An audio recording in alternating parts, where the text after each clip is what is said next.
The job that I have now, when I finished college, we didn't even know existed, right? It's a very unique role. Sure. And so very specialized. It's very specialized. And so we had no idea.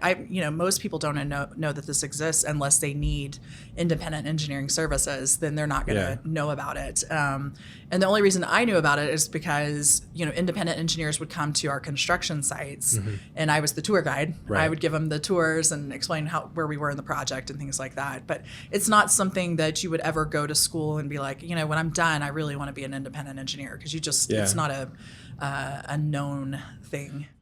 The world of energy and the technology shaping it. I'm Josh Tate, and this is Between Two Turbines.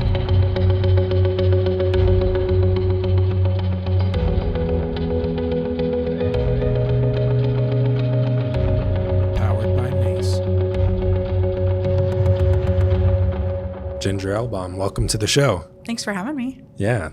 So tell me about what brought you to E3, and I know your background is in mechanical engineering. So yeah, tell me about that pathway. What kind of led you to the engineering side of things and ultimately to E3?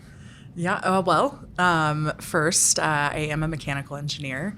That actually came from my granddad, who was also an engineer.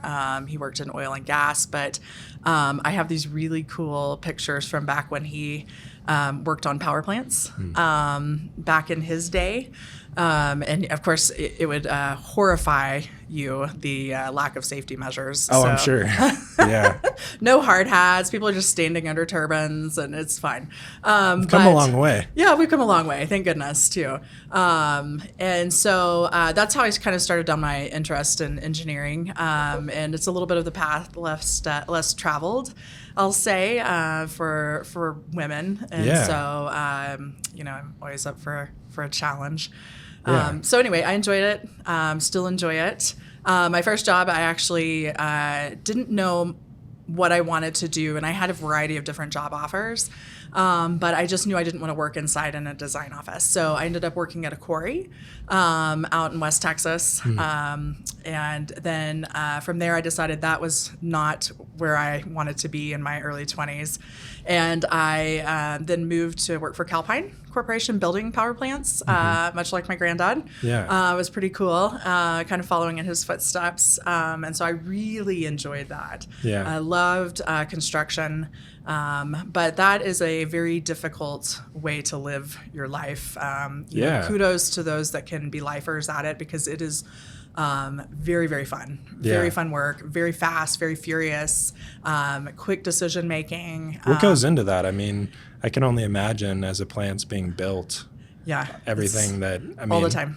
We just had a tour at the Hilltop facility, and I think it took us a couple hours to see everything. Right. And there's a lot of stairs, and there's a lot of stairs. But it's best shape of my life. Yeah, there is just some incredible technology going on in there. It is really, really neat and really fun. I actually had the good fortune of being a rotating equipment field engineer. So that's the turbines and your large feed water pumps, for example. And so I was paired with a superintendent. And the superintendent and myself would go out and, resolve field issues on the rotating equipment. And then I actually worked my way into a project engineer's role, which was on some of the smaller parts of the project. So, Mankato, for example, I was the project engineer for the water plant that was being constructed off-site. So I kind of moved my role, and then once you become the project engineer on those job sites, at least for Calpine, then you're the overseer of all the engineers, kind of the lead engineer at that point, which was very fun. I really loved that work. I would still be doing it if I just didn't think it was so hard to looking for some more stability. Yeah. But the experience, though. Oh, the experience is, it's one of the things that we love at E3 is that kind of experience. And we have, most of our team actually has field experience, and we think it's a differentiator for us and sets us apart. Yeah. Is it similar? I've heard a lot of times with construction, they oftentimes struggle with the architects because they've never worked on the ground. That's right. Yeah. I wonder if there's a similarity there. That's right. So the architect engineers that design the projects, and then they they run models. I mean, very skilled. I mean, wow, to be able to design those plants, right? I mean, they have amazing engineering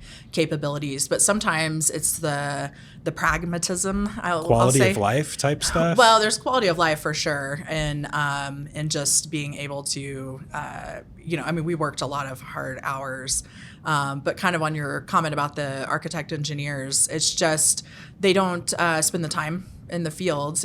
They've been hired as engineers to be office and desk engineers, and then out in the field we have to live with whatever they've designed and make it work. But we send back lessons learned, and ideally they do it again and it's better the next time. And lessons learned are every engineer's best friend. Totally. And you've had this energy generation in your DNA the whole time for all this time. Yeah. What I'm curious, what was that conversation like with your parents? Did they just know like this is exactly where you should go, or was it no? What'd they I don't say? think any of us knew, right? Yeah. I mean, I think the thing about my career path that's been neat, and I would say it's advice that I give to maybe sort of next generation is just start down a path, whatever it is that makes sense for you today. Just do that. Like, don't overthink it. Like, just get started, because the job that I have now, when I finished college, we didn't even know existed, right? It's a very unique role. Sure. And so very specialized. It's very specialized, and so we had no idea.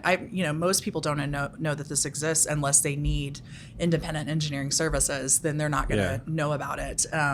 And the only reason I knew about it is because independent engineers would come to our construction sites, and I was the tour guide. Right. I would give them the tours and explain where we were in the project and things like that. But it's not something that you would ever go to school and be like, when I'm done, I really want to be an independent engineer, because it's not a known thing. Yeah. Well, and speaking of, for the listeners and not for myself, of course, could you explain what is an independent engineer and what is, how does that play a role in the operations of E3? It's sort of our core service, independent engineering. So we also offer owner's engineering and field engineering services, but independent engineering is our core service.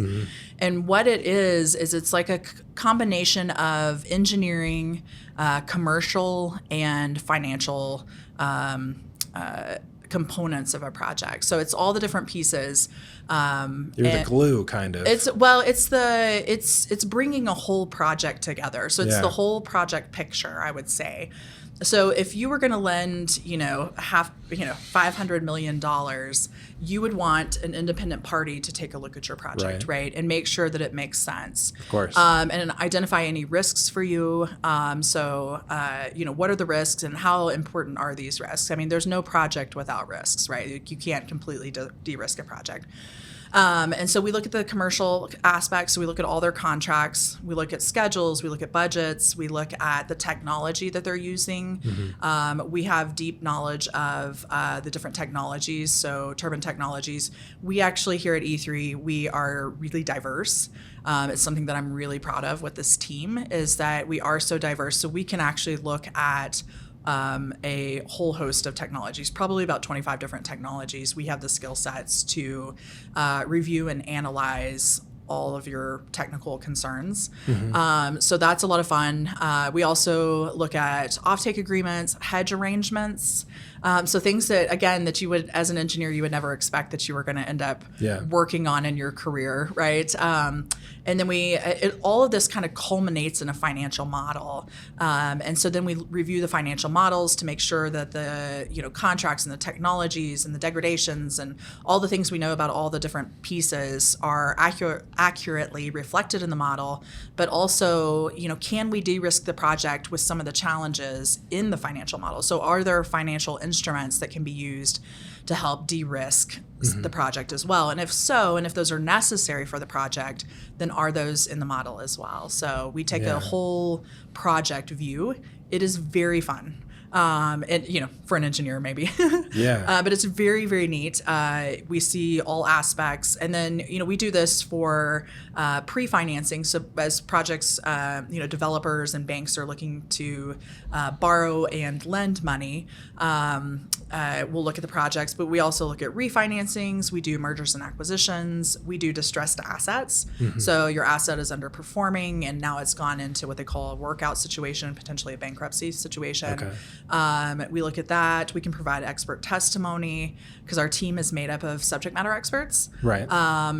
So it's a really smart group, which is also part of the fun of working with the group is just some really talented team members. Yeah. And then we've all just evolved our skills over time, so it's a high learning environment. Yeah. And so because the energy market has changed so much over even my 19 years, it looks so different. Yeah, and more to come. Yeah, and more to come. And it's such a fun time to be part of this energy world, right? And all the back and forth, we went solar and renewables, heavy renewables and battery storage, and now we're seeing more gas, which we love. It's most of us have that as our kind of core competency as well. And then we just all evolved our skills and learned new things. So if I'm understanding correctly, you have these asset owners or developers. They have big plans, huge projects. We need lots of energy for AI and the future, right? And Got it. they have the lending side, the financial side, and they are not necessarily experts in these plans, so they can't look at it and say, hey, can we lend to this project? Right. And so Should we? E3 comes in and says to the developer, here's everything that you need to do to make it work. For the lender to make everything, on time or to completion. Right. Is that kind of... Well, and so super good point. So we have a couple of different service lines. One is independent engineering, which is where our end client is the bank that's looking to fund. And at this point, the developer has already developed their contracts, their models, like all of those pieces. We also started doing owner's engineering work not too terribly long ago, mostly in the renewable space, where we help the developer almost as an extension of their team develop their projects further, so that they can get to a bankable outcome. What kind of problems might they run into with the owner's engineering side? I think some of the things that are, some of the places where we add value are, we know what a bankable outcome looks like, right? So we know what scrutiny your project will endure at the other end, because it's going to be an independent engineer, which is the service we also provide, doing that work. So we know what they're looking for.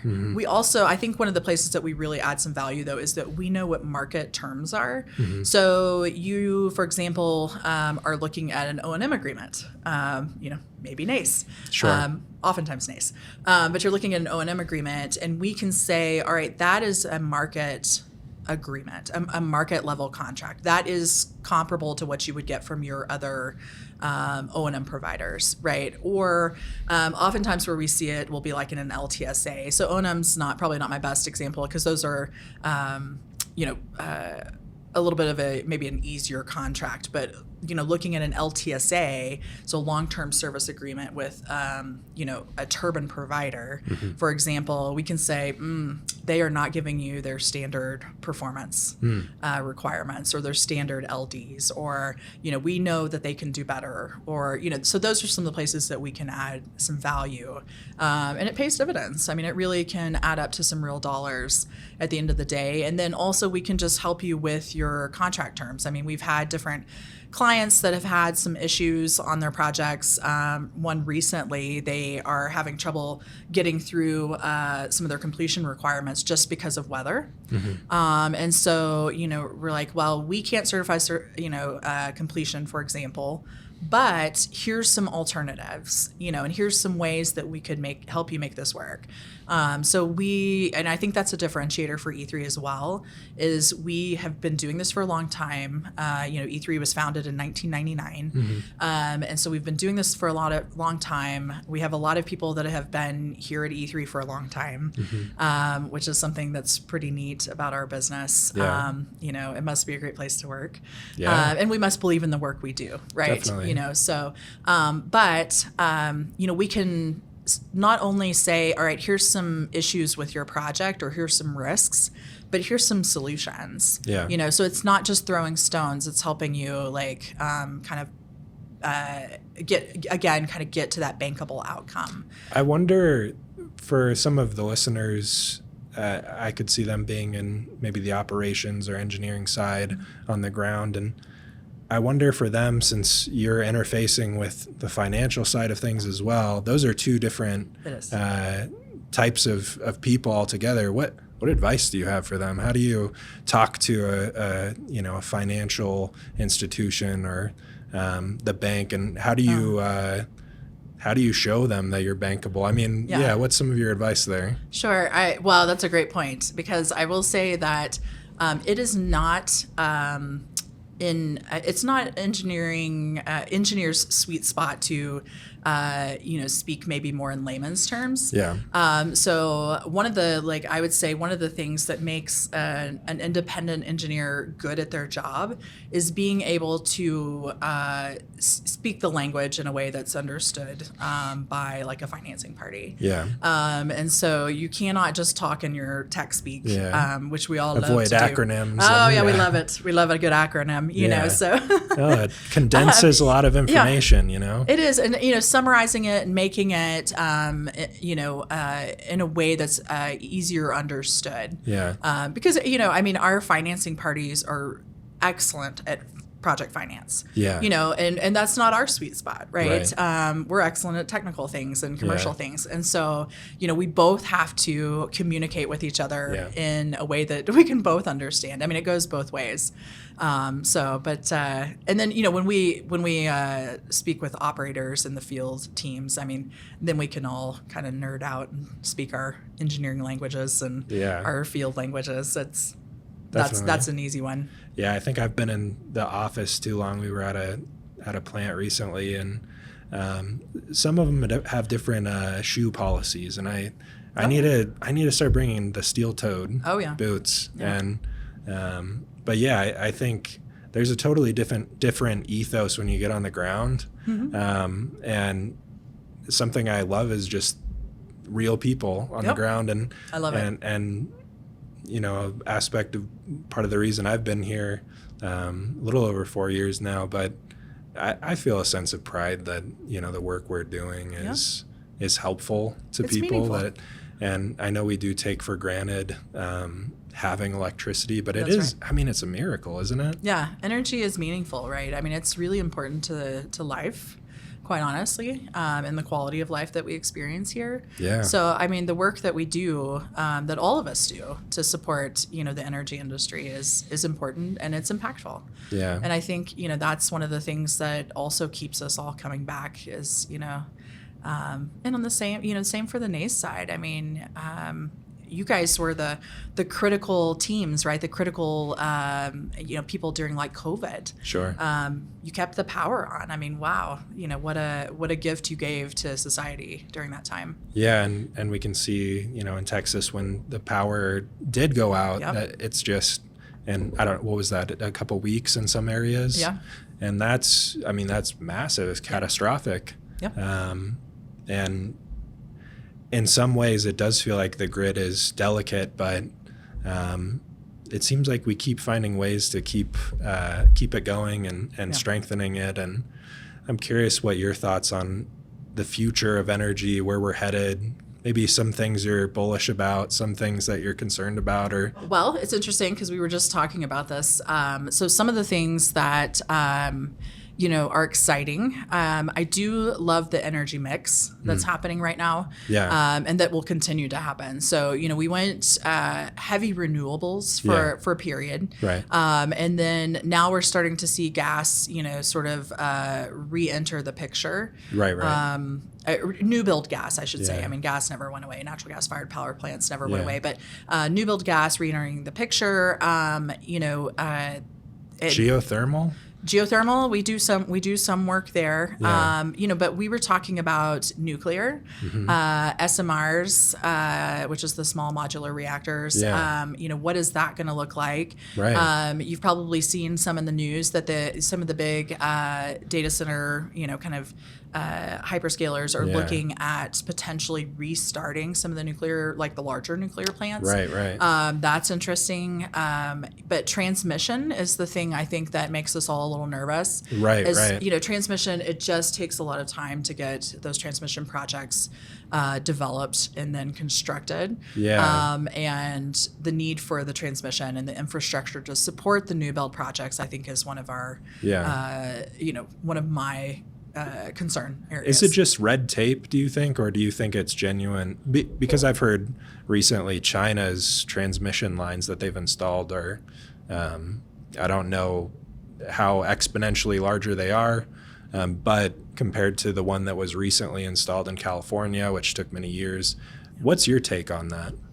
The development cycle is long. These transmission projects are enormous. It's enormous dollars.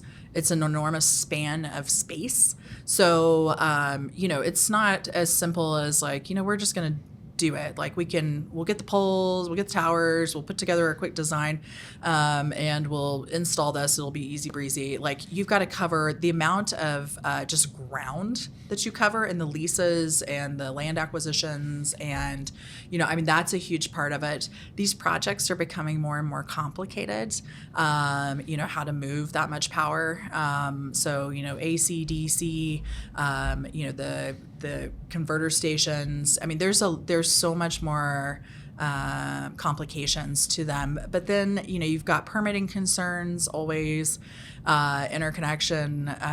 You've got to have the people that want to interconnect into your lines.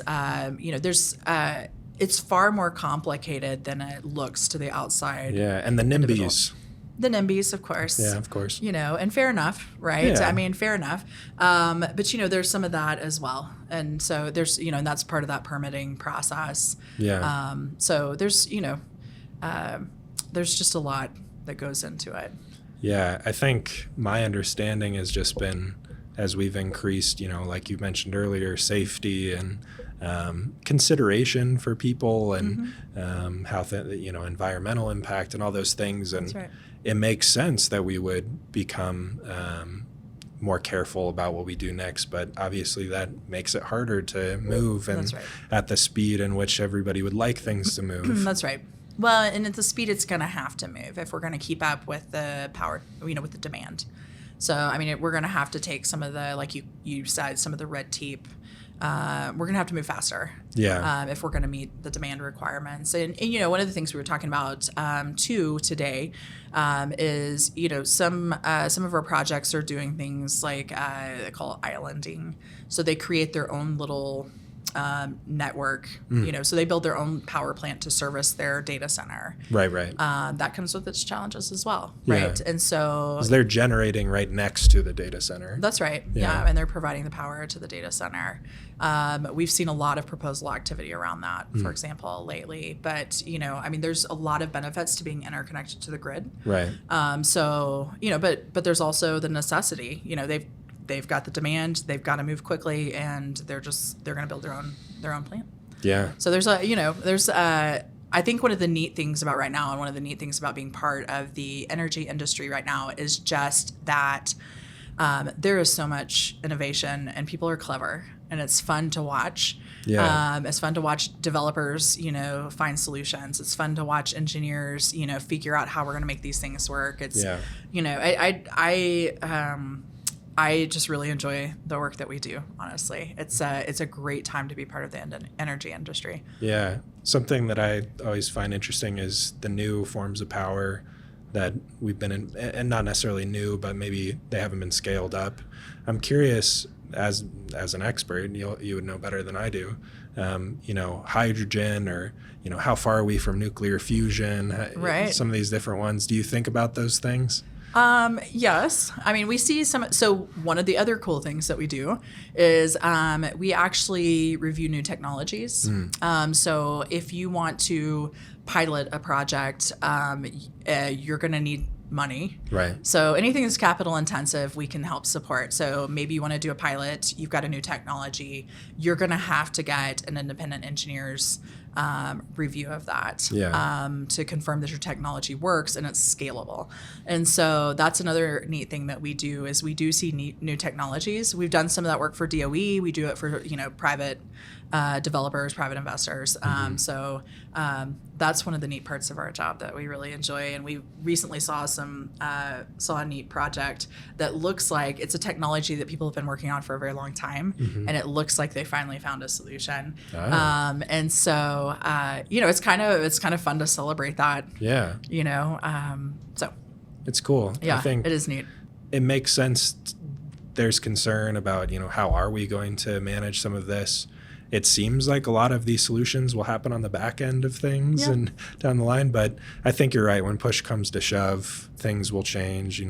Tape will be removed. And if we need transmission lines, it'll have to happen one way or another. It has to happen. Right. Well, and people will just figure it out. And I think that's the thing I like about, again, kind of going back to the innovation is, it will just be figured out. I mean, it will have to happen, and people will figure it out. I mean, it's really fun to watch smart people work, and clever and innovative people work. Yeah, I think humans are just undefeated so far. We just keep finding a way to We'll find progress. a way. That's right. And it doesn't. Yeah. I mean, as far as I'm concerned, it seems like we're still on that trajectory. Yeah, we are. We got past nuclear war, hopefully, and some of these pitfalls, but. Yeah, it seems like we keep bouncing back stronger, and I think energy is one of those things, but it keeps me kind of entertained. It is, I imagine the same for you. Same. Yeah. What would you advise for this next generation, joining school? I think there's been some fear around going into like computer science, some of these different things, but obviously AI is huge, and there's a lot of opportunities out there. So how would you advise that next generation? What would you do if you were in their shoes at this point? So if I were going to college now, I would do something in the AI space, something that feeds AI. That being said, we still need the subject matter experts. And this is actually a challenge that E3 is facing right now because we're a team of subject matter experts. So we have a whole staff of subject matter experts. Yeah. And we're looking at implementing AI tools, right? And people that understand AI, I think would be critical, is critical to our business. And that's something that we've been talking about. But also, one of our challenges is how do we train the subject matter experts of tomorrow while still utilizing AI tools and things like that? And are these subject matter experts, do they look like the subject matter experts of today? Yeah. So do we need the same subject matter expertise? Do we need people that, have deep technical understandings of gas turbines? Yeah. Is that still the subject matter expert that we need in, 20 years from now? Yeah. And, and how do we train those people as we are, implementing AI?